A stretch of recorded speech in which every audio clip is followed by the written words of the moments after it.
मारे सी खमान लेरे फदिगोम मोरक्सीदी पेले है चामगी ओरंगनी नाकुपीसे सिगा अतोप जाति से मोय मयांग कांगबुसु चाय ने खंग सी जोन छले सिर्फ मुनीर का मार्केट में मिलेगा स्कोस। अच्छा स्कोस मिलता नहीं, बहुत कम मिलता है। हाँ सही है। बाकी यहाँ नोटिस की सब सब्जी मिलेगी आपको, बाकी और एरिया में नहीं मिलेगी। हाँ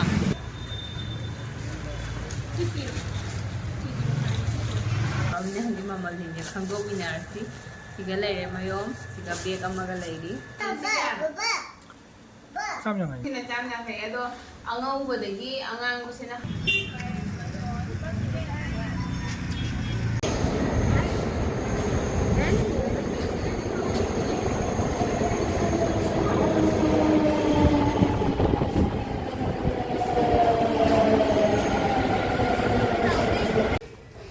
Hello everyone, welcome back to my channel. It's now ma'am कमाई तौनरिगे ma'am ngasidi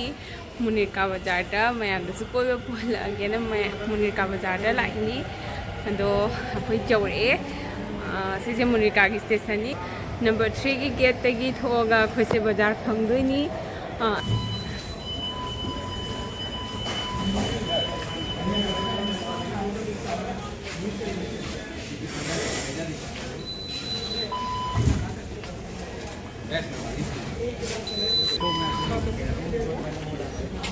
ngasidi north east ki leiba chana khana ba pote myam north east ki vegetable thopa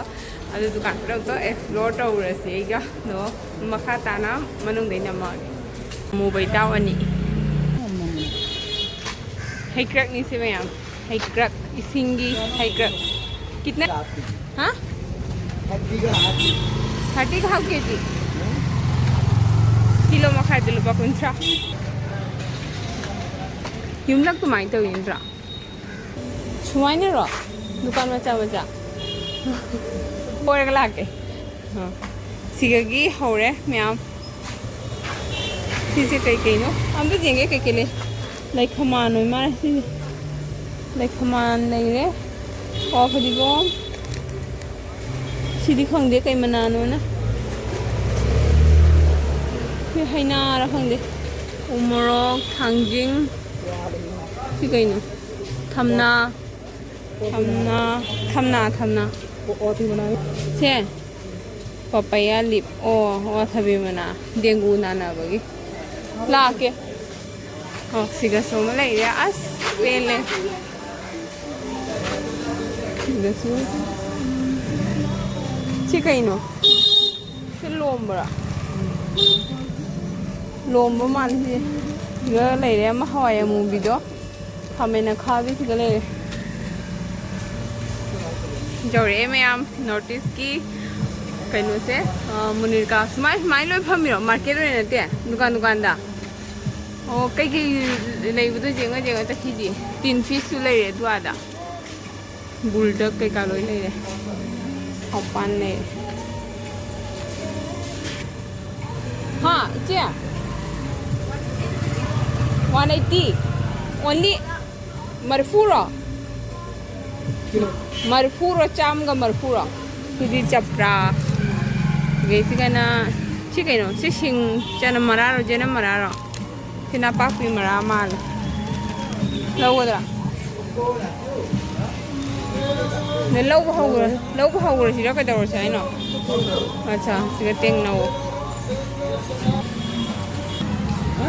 मपु याउदे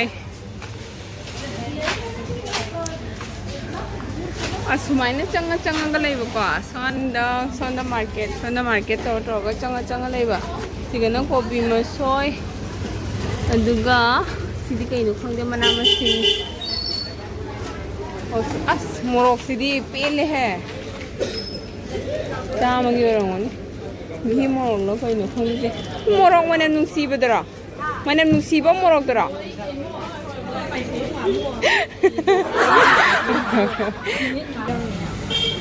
सिगा ले तो नाकुपीसे सिगा अतोप जाति से मोय मयांग कांगबुसु चाय ने खंग सी जोन छले लेटेस्ट सु लेरे याम नुंगाई रे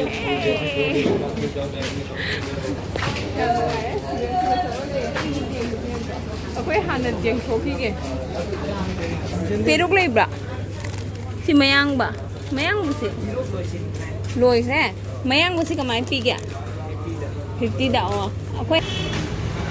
सिगा स्क्वाश से ठेलादगा जोले खो सोने जोन में लोआना सिगा लागदे स्क्वाश आगे फंगे मालिक असोल में अंदर में सारा ऐसा होगा संग खत्म कर लो ये पूरी जाई बोला 100 का 2 किलो में खत्म करना है इसको 5 रुपए 80 रुपए रखो 90 देना 2 किलो लेने से कौन दे दो 80 रख दो क्या बोलते ये पूरा बोलो बताओ हाँ ये सिर्फ मुनीर का मार्केट में मिलेगा इसको अच्छा इसको मिलता नहीं बहुत कम मिलता है हाँ सही है बाकी यहाँ नोटिस की सब सब्जी मिलेगी आपको बाकी और एरिया में नहीं मिलेगी हाँ बाकी और एरिया का नहीं मिलता पूरा नोटिस का आउट एरिया में नहीं मिलेगी जितनी सारी अच्छा सब्जी होगी ना वगैरह हाँ मुनीर का मार्केट में मिलता है नोटिस का हाँ नोटिस सब्जी सारी अच्छा आईएनए में मिलते हैं सबसे ज्यादा मुनीर का चादर नहीं मिलेगी 1 किलो दे दो अनिल लोग आए रहा अनिल लो बिस्किट दे दो बिस्कुट दे दो नेपाली हो हाँ नहीं नेपाली नहीं मणिपुरी है ये अरे तेरे मैं स्क्वाश तौरे मुनिका लागा फिर स्क्वाश चारगे मिक्स होने लगी सोनगी मनुंगोंदा खरगा लैये दो खुद जंगसे अदो अखोई असिगेगी सेगी स्क्वाश तौरगा लाए अदो थरोई से सिगे दुकान अनि हक लई खाइ बको ममाय माय ओनसनरगा दो थरोई दो दुगे जो रांग पोर्ट फ्रेश लाइए दो थरोई फंगी है दो सिगा मयांग लौई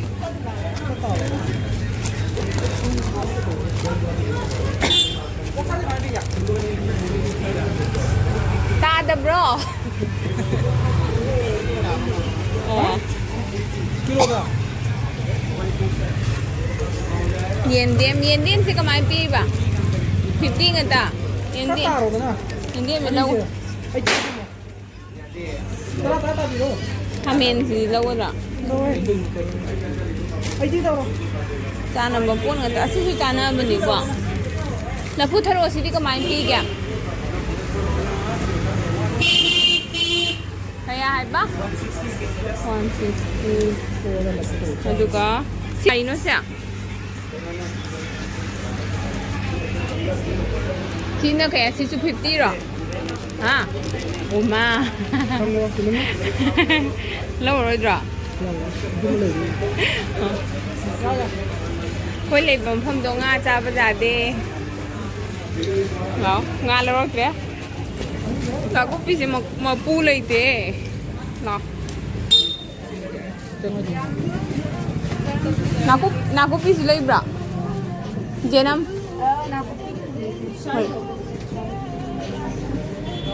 Hangam này có cái ano sẽ thấy ngon mặn đi sao anh đi hello ra kìa sang đi đó bas anh đi lâu kìa anh đi chào sang cái đó này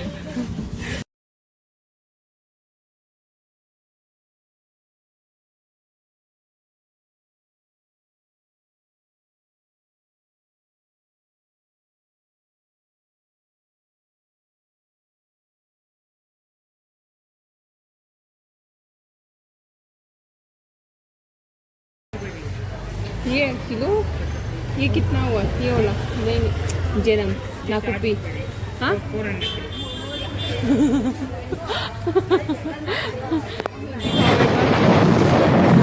जेनम से kilo दुपा चांबरी नहीं आई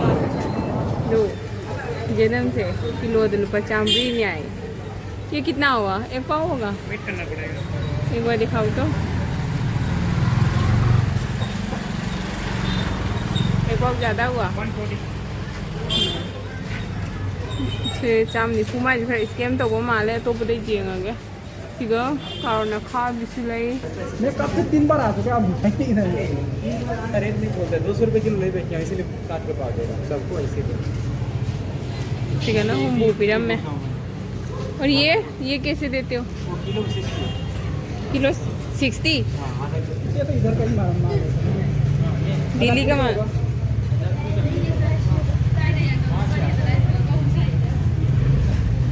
हैना से याद्रे से कमाई चादू।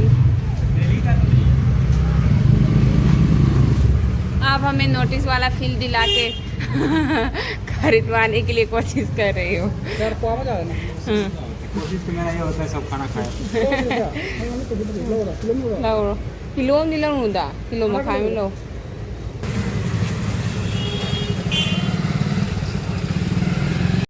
कोशिश ओ जो हो रहा है नोटिस की मार्केट लाग बनी ने मनम जो ने नोटिस की मनम नम में होटल के कासे अदो सिगेसिगा लौरे एम अमा हंगाम लौरे जेनम खलु थरोई थीरिनी थरोई थी फंग्री थरोई लेब्रो थरोई थरोई लेते थाए थरोई थीरी थरोई फंग्री थरोई असी लो हाँ थोड़ा कहाँ चाहिए ऐसा किलो दे चाहूँ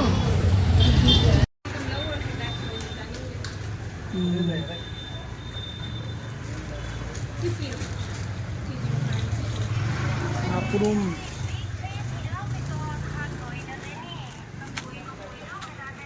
असी ने कमाई थी तो कैसा ठीक है ना लाइव आ दो हाँ कमाई थी कैसा चामा शी होगा ना पैकेट चली यहाँ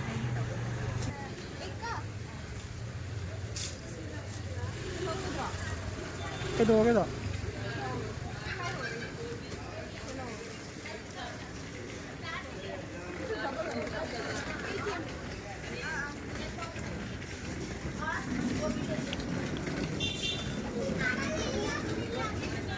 क्या ना था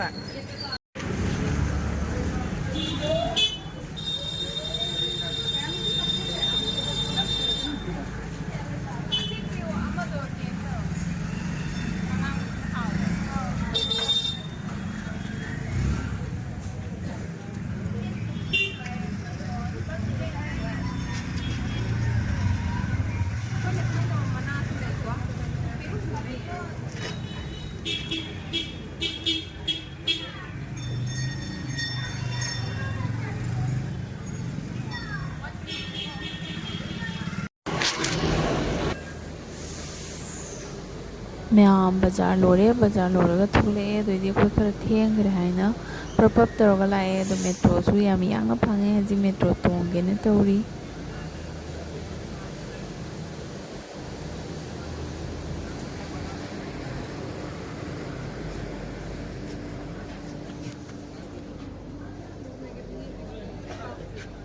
तौरे हजिता मरक्तदी फोटोदो लाक्पा द मोंग चातदा नमक्त्रे हादि थेंगेन आंगांग थुमा चटपनिना जांग जांग लाक्पगी अदो जुम जौरमने हदि ममल हिंगे खंगदोकमिनारसी सिगा लेरे मयोम सिगा बेग अमगा लेरी सिजन हलागे सिगा से लेखमाने बको लेखमान से लेखमान लुपा जांखै पीरगा लौरे अदुगा सिगा उमोरक लेरे जांखै की पैकेट सिंगे जेंग हलके बको असि अनि सिता बोल मारे जांखै पैकेट लेखमान से जांखै सिंदु हामनबदो अदो उमोरक वांगा सिगा लुपा यांखै को अदुगा येनम सिगी म किलो दा चामरी याय अहानबदा को दुकान अहान जंगबो दुकान अमदा किलो दा चामरी याय अदो खोने खरा मनुंग चंगसेने चंगुबदने असि से केजी अमरा किलोदा चनी के निफू तौरगा अदो असि से लुपा कयागिनो हंगे लौरे किलो दी नते किलो मखाय मरो से से किलो मखाय में तौरगा लौरे चनी निफू तौरगा चामरी याय अदो से खरमना अखोइगी तक तेईन चारगा अदगी खरमना दुम नुसादने जारे फगोंगा अदुगा हंगाम सिसु हंगाम से ले हंगाम से किलो तो क्या है बा हंगाम से किलो तो हुंबू हंगाम से अखो सोने हंगाम ने बा अखोइगी फुआगा दुम चावलगा मराने के ने जोनबदा से लुपा हुंबू सिगे लुपा हुंबू चांगुन किलो मखाय मरो किलो मरो सा किलो माल किलो ने जामे दुगा लौसले पुलप हाइदे अखोइ सोनगी ओइबदुगा चानिंगने लौसले हंगाम सिगा थोएबको ꯑꯗꯣ ꯃꯅꯥ ꯑꯄꯥꯛꯄꯗꯣ ꯑꯃꯨꯛ ꯑꯅꯤꯔꯛꯀꯨꯝꯕ ꯊꯣꯛꯑꯒ ꯇꯩꯊꯣꯛꯇꯦꯕ ꯑꯗꯨ ꯁꯤ ꯂꯧꯁꯜꯂꯦ ꯑꯗꯣ ꯑꯇꯩꯁꯤ ꯁꯤꯒ ꯂꯩꯔꯤ ꯁꯤ ꯎꯠꯂꯛꯀꯦ ꯑꯗꯣ ꯁꯤ ꯕꯦꯒꯁꯤꯒ ꯌꯥꯎꯔꯦ ꯑꯗꯣ ꯄꯣꯠꯇꯤ ꯑꯌꯥꯝꯕꯅ ꯁꯨꯔꯕꯅꯤ ꯃꯌꯥꯝ ꯃꯆꯥ ꯗꯨꯀꯥꯟꯗꯩꯗꯨꯒ ꯑꯆꯥꯄꯣꯠ ꯌꯥꯎꯕꯅꯤ ꯆꯠꯂꯒ ꯆꯥꯅꯤꯡꯕꯒꯤ ꯉꯥꯛꯇꯀꯣ ꯂꯧꯅꯤꯡꯕꯒꯤ ꯂꯧꯅꯤꯡꯕ ꯉꯥꯛꯇ ꯍꯥꯏꯗꯤ ꯄꯥꯝꯃꯨꯏ ꯍꯥꯏꯁꯤꯅꯤ ꯑꯗꯣ ꯃꯣꯏ ꯐꯣꯛꯇꯣꯛꯑꯦ ꯑꯗꯨꯝ ꯊꯣꯛꯑꯦ ꯂꯧꯗ꯭ꯔꯦ ꯁꯨꯃꯥꯏꯅ ꯊꯝꯕꯗ ꯁꯨꯃꯥꯏꯅ ꯌꯦꯟꯗꯦꯝ ꯁꯤꯁꯦ ꯑꯩꯈꯣꯏꯅ ꯂꯧꯁꯟ ꯂꯣꯏꯔꯒ ꯑꯆꯧꯕꯁꯨ ꯂꯩꯍꯧꯔꯦꯕꯀꯣ ꯑꯗꯨ ꯁꯤ ꯑꯣꯏꯅ ꯂꯧꯔꯦ ꯁꯤꯁꯨ ꯂꯨꯄꯥ 50ꯅꯤ ꯑꯗꯨꯒ ꯑꯗꯩꯗꯤ ꯑꯁꯤꯒ ꯂꯩꯔꯦ ꯃꯌꯥꯡꯕ ꯃꯇꯣꯟ ꯁꯤꯁꯨ ꯂꯨꯄꯥ 50ꯅꯤ ꯃꯌꯥꯡꯕ 이런자 하오라니 너디 그럼 시간이 ꯁꯤ 50 ꯑꯗꯩꯗꯤ ꯎ ꯃꯣꯔꯣꯛꯀ ꯂꯩꯈꯃꯥꯟꯒ 50 ꯑꯗꯨ ꯂꯣꯏꯔꯒ ꯑꯁꯤꯒꯤ ꯀꯩꯅꯣ ꯃꯥꯟꯕꯤꯁꯦ ꯁꯤꯁꯨ 50ꯅꯦꯕꯀꯣ ꯑꯗꯣ 50ꯁꯦ ꯑꯩꯈꯣꯏꯅ ꯄꯦꯀꯦꯠ ꯑꯅꯤ ꯂꯧꯁꯜꯂꯦ ꯁꯤ ꯈꯔ ꯂꯨꯏꯔꯕ ꯈꯪꯗꯦ 이놈 리니 하이드니 ꯑꯗꯣ ꯁꯤꯁꯦ ꯄꯦꯀꯦꯠ ꯑꯅꯤ ꯂꯧꯔꯦ ꯀꯣꯜꯂꯒ ꯁꯤꯡꯖꯨ ꯇꯧꯔꯒ ꯆꯥꯗꯕ ꯍꯥꯏꯅ ꯃꯌꯥꯝ ꯍꯔꯥꯎꯕꯅ ꯂꯣꯏꯔꯦ ꯑꯗꯨꯒ ꯃꯤꯃꯤꯗꯤ ꯍꯦꯜꯂꯛꯄ꯭ꯔꯥ ꯑꯃ ꯍꯦꯜꯂꯦ 2, 3, 4, 5 ꯍꯦꯜꯂꯛꯇꯦ 헬락틴 ꯑꯃ ꯍꯦꯟꯒꯅꯤ ꯍꯥꯏꯅ ꯍꯦꯟꯈꯤꯕꯁꯦ ꯃꯤꯃꯤ ꯂꯨꯄꯥ 10ꯅꯤ ꯃꯌꯥꯝꯁꯦ ꯂꯐꯨ 쌈장 아니니 ꯁꯤ ꯂꯐꯨꯁꯤꯅ 50 ꯑꯗꯣ ꯑꯉꯧꯕꯗꯒꯤ ꯑꯉꯥꯡꯕꯁꯤꯅ ꯍꯥꯎꯕ ꯍꯦꯜꯂꯦꯅ ꯍꯥꯏꯅꯗꯅ ꯑꯉꯥꯡꯕꯁꯤꯅ ꯂꯧꯔꯛꯑꯦ ꯁꯨꯃꯥꯏꯅ ꯂꯩꯍꯥꯎ ꯃꯆꯨ ꯇꯧꯕ ꯑꯉꯥꯡꯕꯁꯦ 50 ꯄꯤꯔꯒ ꯑꯗꯨꯒ ꯁꯤ ꯄꯦꯔꯨꯛꯁꯤꯁꯨ 50 ꯑꯣꯏ ꯃꯥꯜꯂꯦ ꯄꯦꯔꯨꯛꯁꯤ 50 장하이니 ꯄꯦꯔꯨꯛꯁꯤꯁꯨ ꯑꯩꯅ ꯌꯥꯝ ꯄꯥꯝꯅ ꯂꯧꯔꯛꯏꯅꯦ ꯑꯗꯨꯒ 이까이ꯊꯕꯤ ꯃꯌꯥꯝ 이까이ꯊꯕꯤꯁꯤꯁꯨ 이까이ꯊꯕꯤꯁꯤꯗꯤ 50 ꯅꯠꯇꯦꯍꯦ 50라 장하이니 이까이ꯊꯕꯤꯁꯤꯗꯤ 50 ꯑꯣꯏ ꯃꯥꯜꯂꯦ ꯑꯗꯨꯒ 50 ꯄꯣꯠ ꯌꯥꯝ ꯂꯩꯍꯧꯔꯦ ꯑꯗꯨꯒ ꯁꯤ ꯀꯩꯅꯣꯝ ꯂꯩꯔꯦꯁꯦ ꯃꯌꯥꯝ ꯀꯩꯎꯔꯕ ꯆꯠꯂꯨꯔꯕꯅꯤꯅ ꯊꯔꯣꯏ ꯆꯥꯕ ꯐꯒꯅꯤꯗ ꯊꯔꯣꯏꯁꯦ ꯊꯔꯣꯏ ꯂꯨꯄꯥ 100ꯅꯤ ꯊꯔꯣꯏꯁꯦ ꯍꯌꯦꯡ ꯆꯥꯗ꯭ꯔꯗꯤ ꯌꯥꯔꯣꯏ ꯊꯔꯣꯏꯁꯦ ꯈꯔ ꯃꯅꯝ ꯅꯝꯂꯤ ꯇꯧꯔꯦ ꯃꯌꯥ ꯀꯥꯊꯣꯛꯄ ꯌꯥꯎꯔꯕ ꯀꯩꯅꯣ ꯊꯔꯣꯏꯁꯦ ꯂꯨꯄꯥ 100ꯅꯤ ꯑꯩꯈꯣꯏꯒꯤ ꯁꯤꯒꯤ ꯅꯤꯡꯒꯥꯏꯕꯤꯁꯦ ꯑꯣꯏꯅ ꯂꯧꯔꯛꯑꯦ ꯀꯩꯅꯣꯗꯣ ꯑꯃ ꯂꯥꯏ ꯊꯔꯣꯏꯗꯣ ꯆꯥꯅꯤꯡꯗꯗꯅ ꯁꯤꯗ ꯂꯩꯔꯦꯁꯤꯅ ꯑꯗꯨꯒ ꯉꯥꯔꯤ ꯄꯦꯀꯦꯠ 2 ꯂꯧꯔꯛꯑꯦ ꯂꯣꯏꯁꯜꯂꯛꯑꯦ ꯑꯗꯨꯒ ꯁꯦ ꯏꯁꯀ꯭ꯋꯥꯁ ꯑꯩꯈꯣꯏ ꯁꯤꯒ ꯑꯃꯠꯇ ꯐꯪꯗꯦꯀꯣ ꯗꯤꯜꯂꯤꯗ ꯏꯁꯀ꯭ꯋꯥꯁ ꯑꯃꯠꯇ ꯐꯪꯗꯦ ꯑꯩꯈꯣꯏꯅ ꯍꯦꯛ ꯂꯥꯛꯄꯗꯒꯤ ꯏꯁꯀ꯭ꯋꯥꯁ ꯑꯃꯠꯇ ꯐꯪꯗꯕꯅꯤ ꯑꯄꯦꯜ ꯅꯠꯇꯦꯍꯦ ꯁꯤ ꯚꯦꯖꯤꯇꯦꯕꯜꯅꯤ ꯏꯕꯨꯡꯉꯣ ꯑꯗꯣ ꯁꯤ ꯑꯍꯥꯟꯕꯗꯀꯣ ꯑꯃꯈꯛꯇ 150 ꯍꯥꯏꯔꯛꯑꯦꯕ ꯑꯗꯣ ꯑꯁꯤꯁꯦꯅ 50 ꯇꯧꯔ ꯂꯧꯔꯛꯏꯅꯤ ꯁꯤ ꯑꯄꯦꯜ ꯅꯠꯇꯦꯅꯦ ꯍꯦꯟꯅ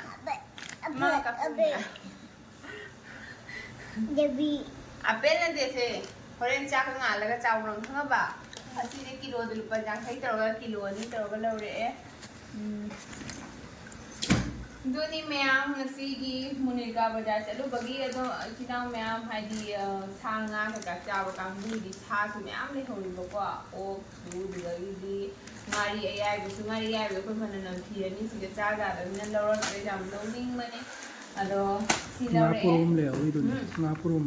ꯉꯥꯄ꯭ꯔꯨꯝꯅ ꯁꯨꯃꯥꯏꯅ ꯀꯣꯟꯁꯤꯜꯂꯒ ꯁꯨꯝ ꯁꯥꯡꯉꯤ ꯑꯗꯩꯗꯤ ꯑꯃꯁꯨ ꯂꯩꯍꯧꯔꯦ ꯑꯗꯨ ꯄꯥꯅꯤꯡꯗ꯭ꯔꯦ ꯃꯆꯤꯟꯁꯤꯅ ꯑꯩꯁꯦ 50 ꯄꯤꯗꯅ ꯃꯌꯥꯝ ꯐꯪꯉꯦ ꯑꯗꯨꯒ ꯑꯥꯗ ꯄꯣꯠ ꯑꯃꯐꯥꯎ ꯃꯃꯜ ꯇꯥꯗꯦ ꯍꯥꯏꯒ ꯄꯣꯠ ꯐꯪ ꯂꯣꯏꯅ ꯐꯤꯛꯁ ꯔꯦꯠ ꯉꯥꯛꯇꯅꯤ ꯑꯁꯤ 100 ꯑꯣꯏ ꯃꯥꯜꯂꯦ ꯀꯤꯂꯣꯗ ꯅꯠꯇ꯭ꯔꯥ ꯀꯤꯂꯣꯗ 100 어때 쌈장 아니니 ꯀꯤꯂꯣꯗ 100 ꯁꯤꯒ 150 ꯄꯤꯔꯦꯕ 옥수수는 그냥 ꯀꯩꯅꯣ ꯆꯥꯊꯣꯛꯇꯣꯔꯕꯅꯤ ꯉꯁꯤ ꯆꯥꯔꯅꯤ ꯃꯌꯥꯝ ꯑꯗꯨꯒ ꯀꯩꯅꯣ ꯂꯐꯨ ꯊꯔꯣꯗꯨꯅ ꯀꯤꯂꯣꯗ 130 ꯑꯗꯨ ꯂꯧꯔꯛꯇ꯭ꯔꯦ ꯄꯠꯂꯦ ꯑꯦꯗꯣ ꯆꯥꯗꯣꯏꯅꯤ ꯀꯥꯞꯄꯤꯒꯗ꯭ꯔꯥ ꯃꯉꯣꯟꯗ ꯑꯗꯣ ꯀꯥꯞꯄꯤꯎꯅ 짜드바 ꯌꯥꯔꯦ ꯍꯦꯟꯖꯜꯂꯅꯨ ꯑꯆꯥꯄꯣꯠ ꯆꯥꯔꯤꯅꯤ ꯑꯗꯨꯅ ꯃꯌꯥꯝ ꯉꯁꯤꯒꯤ ꯑꯣꯏꯅꯗꯤ ꯃꯇꯥꯡꯁꯤꯗ ꯚꯤꯗꯤꯑꯣꯁꯦ ꯂꯣꯏꯁꯤꯟꯅꯕ ꯇꯧꯔꯒꯦ ꯑꯗꯣ ꯗꯤꯜꯂꯤꯗ ꯂꯩꯕ ꯏꯆꯤꯟ ꯏꯅꯥꯎꯁꯤꯡꯅꯁꯨ ꯀꯩꯅꯣ ꯍꯧꯖꯤꯛꯁꯦ ꯑꯥꯏꯑꯦꯟꯑꯦꯗꯁꯨ ꯌꯥꯝꯅ ꯐꯪꯉꯦꯅ ꯍꯥꯏꯅꯕꯗꯣ ꯑꯥꯏꯑꯦꯟꯑꯦꯗꯅ ꯁꯤ ꯐꯨꯗ ꯐꯪꯉꯦ ꯍꯥꯏꯕꯀꯣ ꯑꯗꯣ ꯑꯩꯈꯣꯏꯗꯤ ꯚꯦꯖꯤꯇꯦꯕꯜꯁꯦ ꯂꯧꯕ ꯆꯠꯂꯤꯅꯤ ꯃꯔꯨꯑꯣꯏꯅ ꯑꯩꯗꯤ ꯁꯤꯁꯦ ꯖꯦꯅꯝ ꯁꯤ ꯆꯥꯒꯦ ꯖꯦꯅꯝꯒ ꯑꯗꯨꯗꯒꯤꯗꯤ ꯁꯤ ꯃꯣꯔꯣꯛꯁꯦ ꯅꯪ ꯆꯥꯗꯤ ꯂꯣꯏꯔꯅꯤ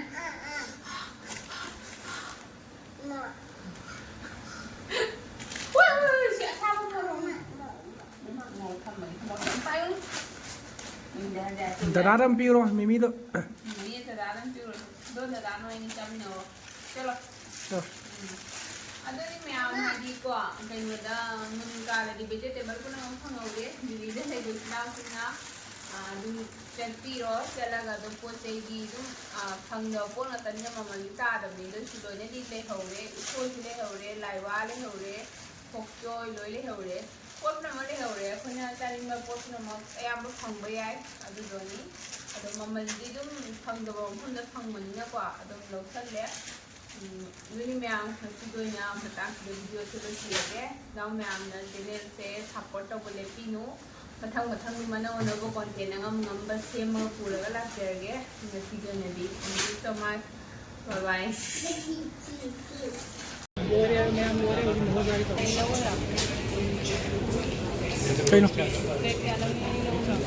lo ni lo